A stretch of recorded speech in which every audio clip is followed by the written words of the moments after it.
तो आइए बच्चों, आज के क्लास में आप लोगों का बहुत ही स्वागत है। और बच्चों, आज अवकलन के अनुप्रयोग चैप्टर के एक्सरसाइज 6.3 के क्वेश्चन नंबर 4 पर हम लोग आ चुके हैं। पीछे के सभी सवाल और सभी एक्सरसाइजें और सभी चैप्टर हम लोग विधिवत तरीके से कर चुके हैं। उन्हें आप यदि देखना चाहें तो हमारे चैनल की प्लेलिस्ट पर जाकर आप ये अवकलन के अनुप्रयोग से हट के सभी चैप्टर आप देख सकते हैं। और बच्चों, इस चैप्टर की बात करें तो इसको आप डिस्क्रिप्शन बॉक्स में लिंक से ओपन करके क्रम वाइज आप वीडियो देखेंगे तो आपके अच्छा समझ में आएगा।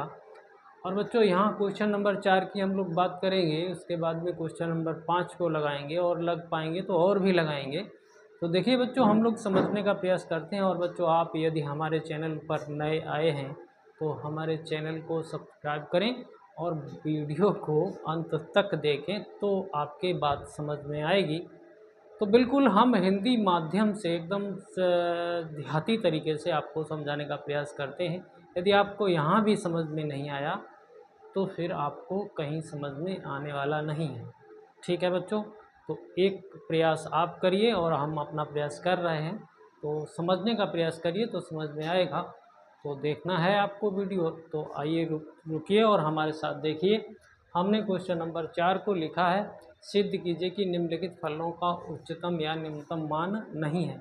यहाँ तो ये तो क्लियर ही है, इन फलनों का उच्चतम और निम्नतम मान नहीं है। बस आपको थोड़ा सा इनको करके दिखाना है। तो कैसे क्या करेंगे, तो देखिए बच्चों, बिल्कुल एकदम सिंपल तरीका होता है। हम लोग जब भी कभी उच्चतम और निम्नतम मान निकालते हैं यहाँ अवकलन के अनुप्रयोग चैप्टर में, तो वहाँ पर हम उस फंक्शन का पहले तो अवकलन करते हैं। क्या करते हैं? पहले तो अवकलन करते हैं, यानी कि डेरिवेटिव करते हैं। तो देखिए बच्चों, आपके पास एफ एक्स बराबर ई की घात एक्स है, और बच्चों अवकलन करेंगे तो एफ डैश एक्स बराबर भी ई की घात एक्स आएगा। अब करते क्या है बच्चों, बेसिकली आप करते क्या है, देखिए f dash x is equal to 0 रखते हैं ना, तो ई की घात एक्स इज इक्वल टू 0 रखें। अगर हम रखें, सपोज दैट रख दें, है नहीं 0 लेकिन रख भी दें, तो हम लोग यहाँ से अगर सपोज दैट एक्स का मान निकालना चाहें, तो देखिए होता क्या है, अगर हम यहाँ से ई को हटाएंगे, ई को अगर हटा दें तो बच्चों एक्स बराबर लॉग लगेगा, इधर लॉग 0। तो यहाँ लॉग 0 आपका माइनस इन्फिनिटी होता है। हालांकि माइनस इन्फिनिटी प्लस इन्फिनिटी से आपको कोई प्रॉब्लम नहीं है, लेकिन हम यहाँ पर बच्चों यक्स का मान ही नहीं निकाल सकते, यक्स का मान नहीं निकाल सकते। और यक्स हम जो भी ले रहे हैं वो रियल नंबर से ले रहे हैं। यक्स का मान जब हम नहीं निकाल सकते तो फिर उच्चतम और निम्नतम मान होने की ज़रूरत क्या है, होगा नहीं। उच्चतम और निम्नतम मान इस फंक्शन का होगा ही नहीं। तो जब हम बच्चों यहाँ से यक्स का मान ही नहीं फाइंड कर पा रहे हैं तो हम लोग कह सकते हैं एफ एक्स बराबर ई की घात एक्स का कोई भी उच्चतम और निम्नतम मान नहीं है, और यही हम लोगों को सिद्ध करना था। तो आपको ज़्यादा टेंशन लेनी नहीं है, ये ज़्यादा कोई लंबे सवाल नहीं है। यहाँ पर सेकंड पार्ट को देखिए बच्चों, इसको तो यहाँ पर आपके पास जी एक्स बराबर लॉग एक्स है। आप एक बार इसका आकलन करेंगे तो जी डैश एक्स बराबर 1/x। अब देखिए थोड़ी देर के लिए आप देखिए, अगर हम suppose that 1/x is equal to 0 रख भी दें, हालांकि 1/x इज इक्वल टू 0 आने वाला नहीं, होगा ही नहीं, क्योंकि अगर तो देखिए यहाँ से हम x की वैल्यू नहीं फाइंड कर सकते। अब आप सोच रहे हैं x बराबर 0 ले लीजिए, नहीं ले सकते ना, नहीं ले सकते भाई। अगर हम चलिए इसको उल्टा कर दें x बटे, तो ये भी उल्टा हो जाएगा, 1/0। तो देखिए x बराबर क्या आ रहा है, इन्फिनिटी। ये कोई मान है, ये तो अपरिभाषित है। तो हम लोग यहाँ पर x का मान ही नहीं निकाल सकते। जब बच्चों हम यहाँ पर x का मान ही नहीं निकाल सकते भैया ये x1/x is not is equal to 0, मतलब x belongs to real number. ठीक है, जब हम x का मान ही नहीं निकाल सकते तो हम लोग लिख सकते हैं जी x is equal to log x का कोई भी उच्चतम और निम्नतम मान नहीं है, बात खत्म हुई। ऐसे ही आपको लिख देना है। इस पर चलते हैं थर्ड पार्ट पर, तो इसे तो हटा ही देते हैं।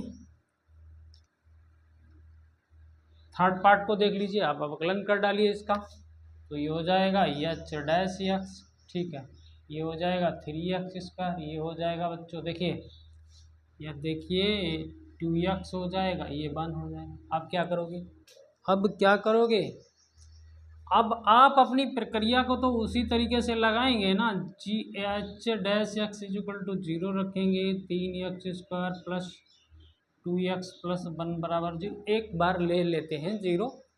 तो बच्चों इसके यदि आप फैक्टर करना चाहें तो नहीं कर सकते, यहाँ पर सीधी धाराचार्य लगानी होगी, तो x बराबर प्लस माइनस √b² नहीं प्लस माइनस b होता है plus √b² minus 4ac upon 2a होता है। ये हम लोग जानते हैं कक्षा 10 से, क्योंकि हमें पता है इसी से। तो देखिए b बरा क्या होता है,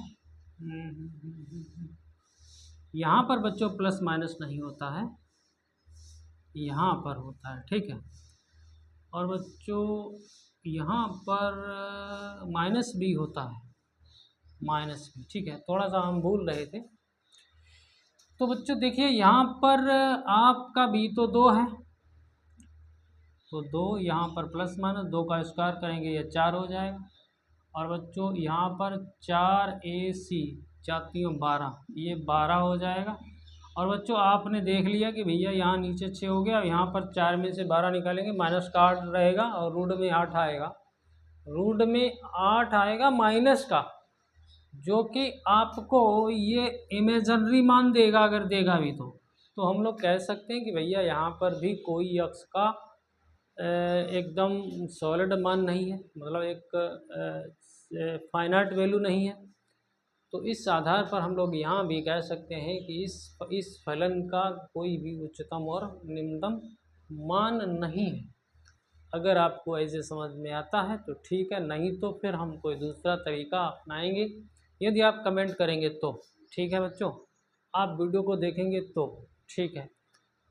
तो ये आप समझते रहिएगा, यहाँ पर हम x की वैल्यू नहीं निकाल सकते, यहाँ पर रूट के अंदर निगेटिव आने का मतलब है ये इमेजिनरी मान आएगा, काल्पनिक वैल्यू आएगी, तो x का मान नहीं निकाल सकते, x का मान यहाँ पर नहीं निकाल सकते, यानी कि है ही नहीं निकाल सकते। तो इसलिए बच्चों इसलिए इस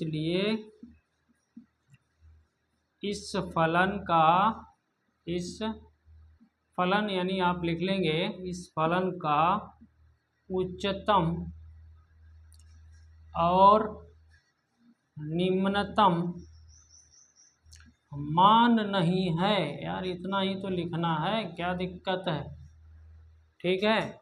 अगले सवाल पर चलते हैं बच्चों, आइए। तो देखिए बच्चों हम लोगों ने अपना क्वेश्चन नंबर 5 नोट किया है, और बहुत ही इम्पॉर्टेंट और बहुत ही सरल सवाल है। यहाँ पर आपको कुछ नहीं करना है, केवल और केवल अवकलन करना है, इसके अलावा ना तो आपको सेकंड डेरिवेटिव करना है, मतलब द्वितीय कोटि का अवकलन करना है, ये कुछ नहीं करना है, बड़ी सिंपल सी बात है। यहाँ पर देखिए अभी तक हम लोग उन सवालों में स्थानीय उच्चतम मान और स्थानीय निम्नतम मान निकाल रहे थे बच्चों। यहाँ पर एक दूसरा टॉपिक है निरपेक्ष उच्चतम मान और निरपेक्ष निम्नतम मान। तो बिल्कुल यहाँ पर एकदम जो भी उच्चतम मान और जो भी निम्नतम मान आएगा वो एब्सोल्यूट वैल्यू होगी, एब्सोल्यूट मैक्सिमम वैल्यू और एब्सोल्यूट मिनिमम वैल्यू, बिल्कुल एकदम एक्यूरेट। मतलब कोई भी फलन होगा उसका सबसे उच्चतम मान और सबसे निम्नतम मान। कभी कभी ऐसा होता है बच्चों, कोई फलन होता है उसमें कई जगह पर उच्चतम और कई जगह पर निम्नतम मान होते हैं, लेकिन यहाँ पर बच्चों इस फलन में हम लोगों को एकदम जो सबसे उच्चतम मान और सबसे निम्नतम मान यानी कि एब्सोल्यूट मैक्सिमम वैल्यू और एब्सोल्यूट मिनिमम वैल्यू निकालनी है। और ये इतने सरल सवाल होते हैं कि आप देखिए, एक बार देखेंगे दोबारा आपको पढ़ना नहीं पड़ेगा। तो देखिए, 2 पार्ट हमने नोट किए इस क्वेश्चन के, आपको समझाने का हम प्रयास करते हैं। यहाँ करना कुछ नहीं, इसका आप अवकलन कर दो 3x²। ठीक है, उच्चतम और उच्चतम और निम्नतम मान के लिए आप f डैश x बराबर 0 रख दो। 3x² बराबर 0 आ गया है, x बराबर 0 आ गया है। एक तो मान x का ये आ गया, और बच्चों 2 मान ये है, x बराबर -2 और बच्चों x बराबर +2। ये इस इंटरवल के दोनों अंत बिंदु हैं, दोनों, ये पहले वाला ये लास्ट में, और एक मान यहाँ से हमें प्राप्त हो गया। अब ये 3 वैल्यू आई हैं x की, और इनको आपको कुछ नहीं करना है, इसी फलन में रख देना है। तो देखिए x बराबर 0 पर हमारा f0 कितना आ जाएगा, 0 आ जाएगा। ठीक है, और बच्चों x बराबर -2 पर यहाँ आपको रखना है, तो f-2 कितना आ जाएगा भैया, -8 आ जाएगा। अब देखिए x बराबर 2 पर यहाँ रखिए, तो f2 बराबर 8 आ जाएगा। अब आपको यहाँ पर निरीक्षण करना है कि सबसे ज़्यादा कौन है और सबसे कम कौन है। तो सबसे ज़्यादा ये है और सबसे कम ये है। तो हम लोग कह सकते हैं कि x बराबर 2 पर फलन का मान 2 कितना 8 निरपेक्ष उच्चतम मान है। क्या निरपेक्ष निरपेक्ष उच्चतम मान है। और बच्चों x बराबर -2 पर फलन का -8 निरपेक्ष निम्नतम मान है। ठीक है बच्चों, ऐसे आपको उत्तर देना है। अब देखिए बिल्कुल सेम इसको भी आप कर डालिए।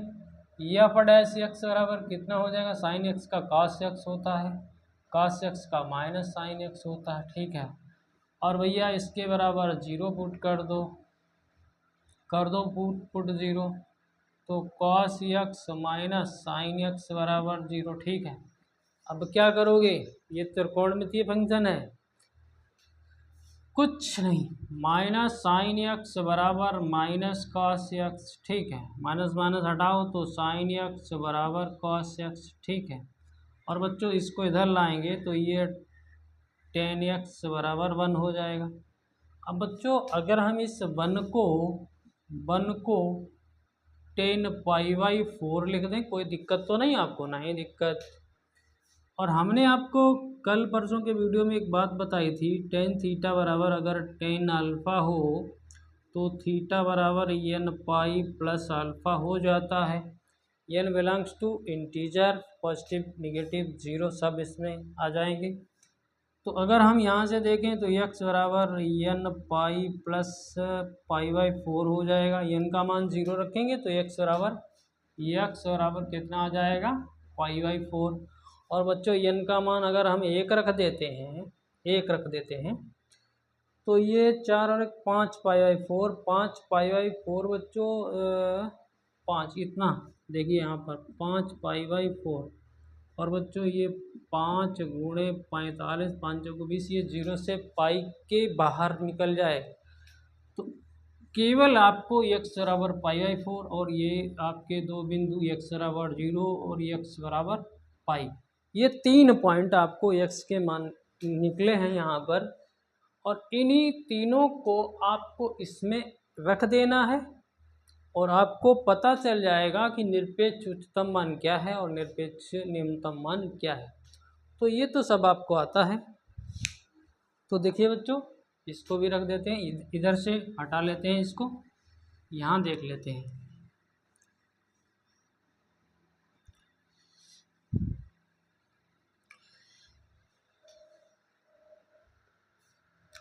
तो सबसे पहले हम लोग क्या रखें, कोई भी मान रख लेते हैं, x बराबर π/4 रखते हैं। ठीक है, कहाँ रखेंगे, यहीं पर रखेंगे। तो बच्चों साइन π/4 प्लस कॉस π/4 हो जाएगा। इसका मान 1/√2 और इसका भी मान 1/√2, दोनों को अगर जोड़ेंगे तो 2/√2 और बच्चों ये √2 बचेगा।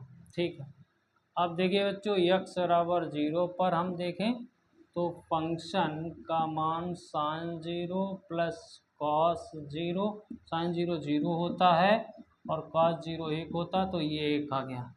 अब बच्चों देखिए x बराबर पाई पर एफ पाई निकालेंगे तो sine pi plus cos pi, sine pi 0 होता है, कॉस पाई -1 होता है, तो ये -1 आ गया। अब यहाँ देखिए सबसे ज़्यादा क्या है, सबसे ज़्यादा ये मान है √2, 1.414 इसका मान होता है, और ये 1 है और ये माइनस का 1 है, तो सबसे कम ये हो गया, ये सबसे कम हो गया और ये सबसे ज़्यादा हो गया। आप लिख देंगे। तो अगले पार्टों पर आते हैं हम लोग। तो देखिए बच्चों आपके फिर 2 पार्ट बचे हुए थे, बिल्कुल सेम तरीका है, कुछ नहीं करना है, थोड़ा सा आपको अवकलन आता हो बस, तो कर डालिए यहाँ अवकलन f'(x), 4x का 4 और बच्चों 1/2, ये तो कांस्टेंट है, x² का 2x हो जाए। ठीक है, 2 से 2 काटिए, तो बच्चों ये क्या बचा, 4 - x। अब देख लेते हैं कहीं हमने सवाल तो नहीं गलत लिख दिया। नहीं बच्चों, यही सवाल है हमारा। तो देखिए f'(x) = 0 लेके आप 4 - x बराबर 0 करेंगे तो x बराबर आपको 4 मिल जाएगा। अब x बराबर 4 और x बराबर आपके पास -2 और x बराबर आपके पास 9/2, तीनों x के मानों पर आप फलन का मान निकालेंगे। ठीक है, क्या करेंगे, इस फंक्शन में रखेंगे, सपोज दैट यहाँ रख लेते हैं हम x बराबर 4 पर। ठीक है, तो f4 यहाँ पर 4 × 4, यहाँ पर 4 का स्क्वायर यानी कि 16/2, तो ये 8 हो गया, ये 8 आ गया कुल मिला के। ठीक है, तो चलिए ये 8 आ गया, देखते हैं आगे। अब -2 रखना है, x बराबर -2 रख दीजिए, तो -2 रखोगे तो f-2 आप कर रहे हैं, तो ये माइनस का 8 आ जाएगा। यहाँ तो भैया 2 रखोगे 4 हो जाएगा और 4/2 मतलब 2 हो जाएगा, तो ये -10 हो गया। ठीक है, अब देख लेते हैं x बराबर 9/2 पर। तो बच्चों 9/2 रखिए आप, तो क्या हो जाएगा, ये देखिए 9/2 हम रख रहे हैं, 4 नेम, ये हो गया ना 9/2 x की जगह, यहाँ पर 9 नेम 81 और बटे 2, 2 का वर्ग 4 और बच्चों नीचे आपका 2 और है। ठीक है, देखिए कैलकुलेशन अपनी अपनी है, अपने आप कर सकते हो। तो देखिए बच्चों यहाँ पर 2 से नहीं कटेगा, ये 8 हो गया, यहाँ पर हम लोग 4 का गुणा कर देते हैं, ये भी 8 हो गया, तो बच्चों ऊपर भी 4 का गुणा, 4 चक्कू 16, 16 नेमा 144 हो गया और माइनस का 81/8 हो गया। तो देखिए 144 में से 81 निकाल दीजिए तो ये 3 बचा है, ये 14 में से 8 गया 6, तो ये आ गया 63/8। ठीक है, 63/8 आ गया, और यहाँ पर बच्चों कितना आया था, 8 आया था, ये 8 8 64, ये 8 से कम है, तो ये ज़्यादा है और ये सबसे कम है। तो बच्चों ये आपका निरपेक्ष लिख सकते हो, आप कायदे से लिखोगे निरपेक्ष उच्चतम मान है, और ये बच्चों निरपेक्ष लिख सकते हो ना, निरपेक्ष निम्नतम मान है। थोड़ा हम उत्तर चेक कर लेते हैं। ठीक है बच्चों, सही है, तो कायदे से आप लिखेंगे। अगला सवाल देखते हैं।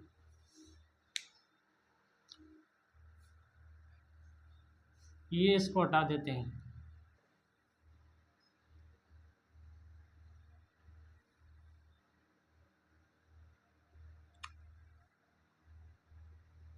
देखते हैं, बिल्कुल लास्ट है इस 5वें नंबर सवाल का। तो देखिए बच्चों, यहाँ पर भी आपको अवकलन करना है। तो एफ डैश एक्स, 2 को आगे लीजिए, एक्स माइनस 1, 3 का 0, ठीक है, हो गया अवकलन। रख दीजिए 0, f dash x is equal to 0, तो 2 एक्स माइनस 1 बराबर 0, तो एक्स माइनस 1 बराबर 0, तो एक्स बराबर 1 मान तो ये आ गया। और बच्चों एक्स बराबर 3 ये है, और बच्चों एक्स बराबर 1 ये है। इन सभी पॉइंटों पर आपको फलन का मान निकालना है। तो सबसे पहले हम एक्स बराबर 1 पर देख लेते हैं। तो कहाँ रखेंगे? यहाँ रखेंगे, तो एफ 1 हो जाएगा। यहाँ तो ये 0 हो जाएगा, ये 3 आ गया, काम खत्म कर दो। अब देखिए बच्चों, एक्स बराबर -3 लेना है, -3 पर, ठीक है, -3 पर रख दीजिए। इसमें -3, 3 यहाँ -3 रखोगे तो बच्चों -3 रखोगे, माइनस का 4 हो जाएगा, 4 चौकू 16, 16 3 19 हो जाएगा, ठीक है। 1 रख दीजिए, तो यह 1, ये तो भैया 0 हो गया, फिर ये 3 आ गया। अब कौन सबसे ज़्यादा है और कौन सबसे कम है? तो बच्चों, तो आपके पास देखिए बच्चों, यक्ष के 2 मान आ गए हैं, ठीक है, यक्ष के 2 मान आ गए, ठीक है। यहाँ से भी एक्स बराबर 1 आ गया और यहाँ से भी एक्स बराबर 1 आ गया, तो इसका तो कोई मतलब नहीं रहा ना। तो ये आपका उच्चतम मान हो गया, क्या? ये उच्चतम मान हो गया, ठीक है भाई। देखिए, हम x को बिलोंग्स कर रहे हैं -3 से 1 पर, और यहाँ क्लोज इंटरवल है, तो -3 भी आ सकता है, -3 और 1 के बीच का भी मान हो सकता है, 1 भी हो सकता है, तो कोई दिक्कत वाली बात नहीं है। ये 1 यहाँ 2 बार आ गया, तो ये उच्चतम हो गया और ये निम्नतम मान हो गया। हम थोड़ा सा उत्तर चेक करते हैं। ठीक है बच्चों, कोई समस्या नहीं है, बिल्कुल यही दोनों उत्तर हैं। तो आज के क्लास में सिर्फ इतना ही, और यदि आपके समझ में आया हो तो हमारा तो निवेदन ही रहता है कि चैनल को सब्सक्राइब करें, बेल आइकन को प्रेस करें, और वीडियो को लाइक करें, और वीडियो को पूरा देखें, दोस्तों में शेयर करें। और आप लोगों का बहुत बहुत धन्यवाद।